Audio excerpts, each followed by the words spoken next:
Mantan Kapolda Jawa Barat, Irjen Purnawirawan Anton Carlyan mengungkap besaran ganti rugi yang akan diterima oleh Peggy Setiawan. Peggy Setiawan akan menuntut ganti rugi karena telah menjadi korban salah tangkap kasus Vina Cirebon oleh Polda Jabar. Kuasa hukum Peggy Setiawan, Sugianti Iriani sempat ungkap nominal ganti rugi yang akan diajukan oleh kliennya, yakni tak sampai 175 juta rupiah. Adapun, dalam kasus ini, Hakim Eman Sulaiman memutuskan Polda Jabar untuk menghentikan penyidikan terhadap Peggy Setiawan saja. Namun untuk nominal pastinya, tentu nanti akan diputuskan lagi oleh Hakim Eman Sulaiman di sidang ganti rugi. Sebab, jika ganti rugi itu diajukan ke PN Bandung, otomatis Eman Sulaiman lagi yang akan menjadi hakim untuk mengadili tuntutan tersebut.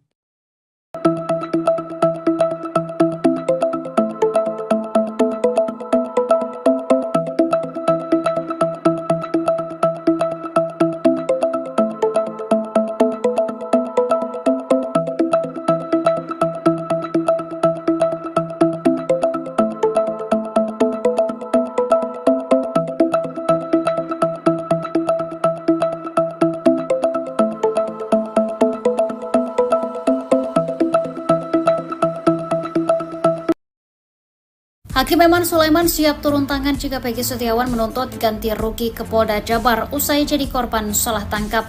Hal itu disampaikan oleh mantan Hakim Agus Gayus Lumpun. Agus mengatakan Peggy Setiawan memiliki waktu sampai 3 bulan setelah putusan pra-peradilan. Artinya, tuntutan ganti rugi itu bisa diajukan sampai 8 Oktober 2024. Namun, ia menyarankan agar Peggy Setiawan segera mendaftarkan tuntutan ganti rugi tersebut. Ia juga menyebut sidang gugatan itu nantinya akan diadili oleh Hakim Eman Sulaiman lagi, sebab Pengadilan Negeri Bandung pasti akan menunjuk hakim pra-peradilan dalam sidang gugatan tersebut.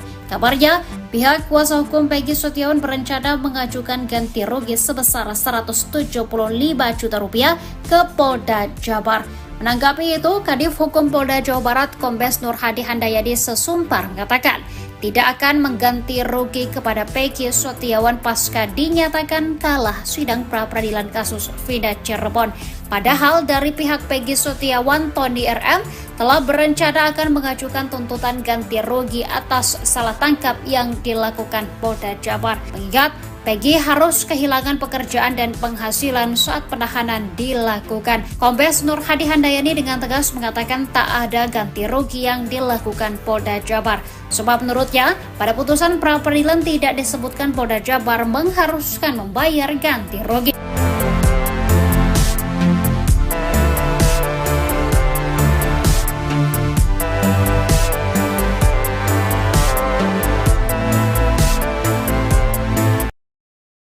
Mandi jenazah Vina, Nenek Ais menceritakan ketika dirinya sedang memandikan jenazah Vina Cirebon pada pertengahan Agustus tahun 2016 lalu. Nenek Ais menyebut tak ada luka tusuk di badan Vina seperti yang dinarasikan polisi. Kesaksian Nenek Ais ini diungkap pada politis Gerindra, Deddy Mulyadi. Padahal pada sidang pra-peradilan Peggy Setiawan, disebutkan bahwa Vina ditusuk pakai samurai. Kayak gimana ya? Habisnya pas saya mandiin tuh enggak ada luka tusukan, soalnya kakinya tuh remuk semua tulangnya, kata Nenek Ais lewat video YouTube Deddy Mulyadi. Ia meyakini Vina tewas bukan karena kecelakaan, melainkan dibunuh. Ibu percaya Vina itu dibunuh atau kecelakaan? Tanya Deddy Mulyadi. Dibunuh, tapi enggak pakai dipisau-pisau, ditusuk pisau, jawab Nenek Ais.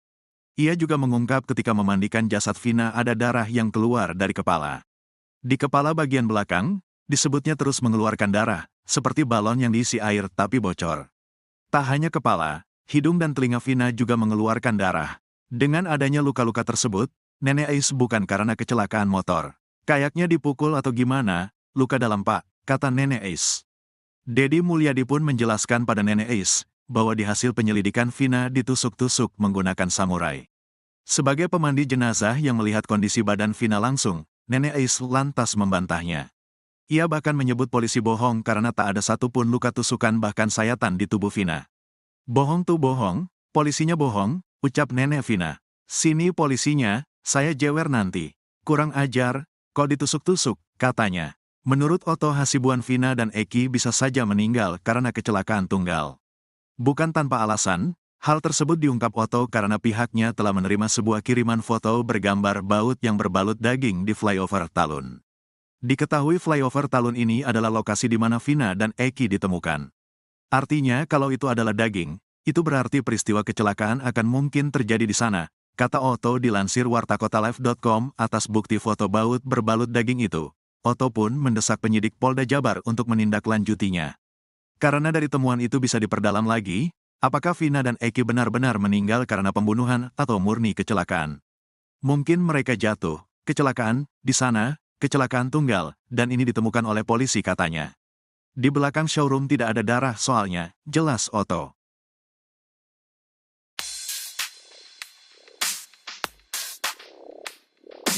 Nenek Eis, orang yang memandikan jenazah Vina yang tewas di Jembatan Talun, Cirebon 27 Agustus 2016 silam membongkar kondisi tubuh almarhumah.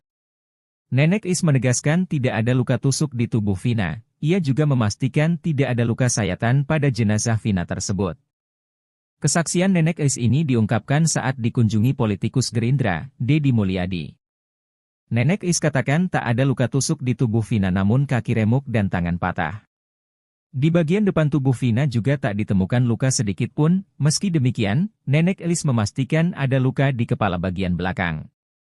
Di kepala bagian belakang itu disebutnya terus mengeluarkan darah. Kemudian hidung dan telinga Vina juga mengeluarkan darah. Sebelumnya, dalam persidangan, JPU menyebut kalau Vina diruda paksa beramai-ramai setelah ditusuk di dada dan perut, namun kini terbantah oleh kesaksian Nenek Eis.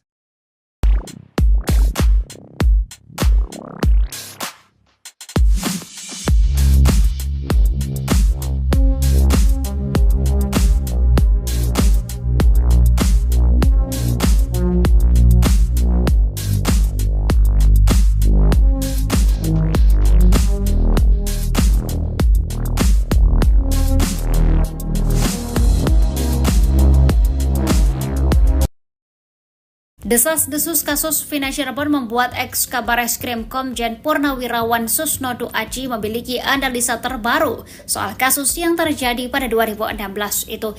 Kini, Susno justru menilai bahwa Vina dan Eki bukanlah korban pembunuhan melainkan tewas karena kecelakaan. Menurutnya, tidak ada satupun bukti konkret yang menjelaskan peristiwa pembunuhan tersebut. Hal itu disampaikan Susno pada Jumat 19 Juli kemarin. Selain itu, Susno juga menyebut ada kemungkinan peninjauan kembali atau PK sangat total diterima sangat besar. Sebab pembunuhan yang diputus Hakim 2017 silam sangat minim bukti. Salah satu syarat pengajuan PK adalah kekeliruan Hakim dalam menerapkan hukum. Menurutnya, Hakim telah memutus 11 orang bersalah, bahkan 8 diantaranya sudah dihukum penjara tanpa adanya bukti alias hanya berdasarkan keterangan saksi. Jika kuasa hukum Saka Tatal dapat menjelaskan argumen tersebut di sidang, ia yakin PK akan diterima.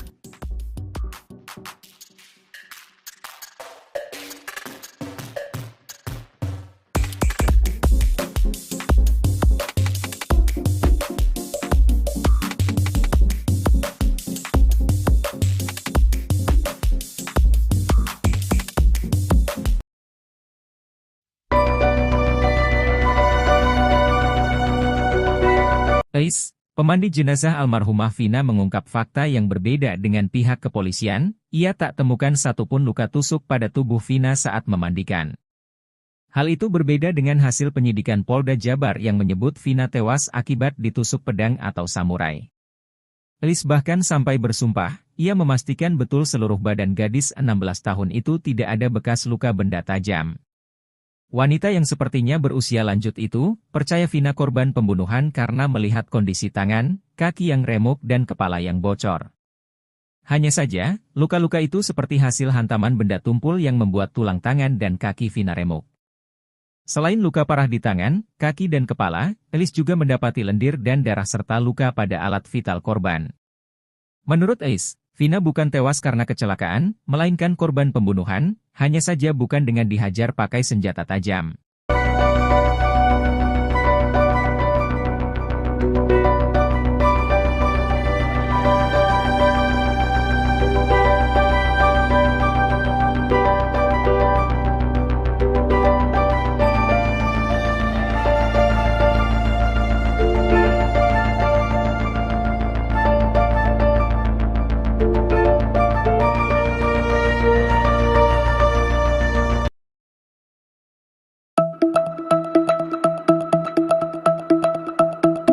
Mantan Kapolda Jawa Barat, Irjen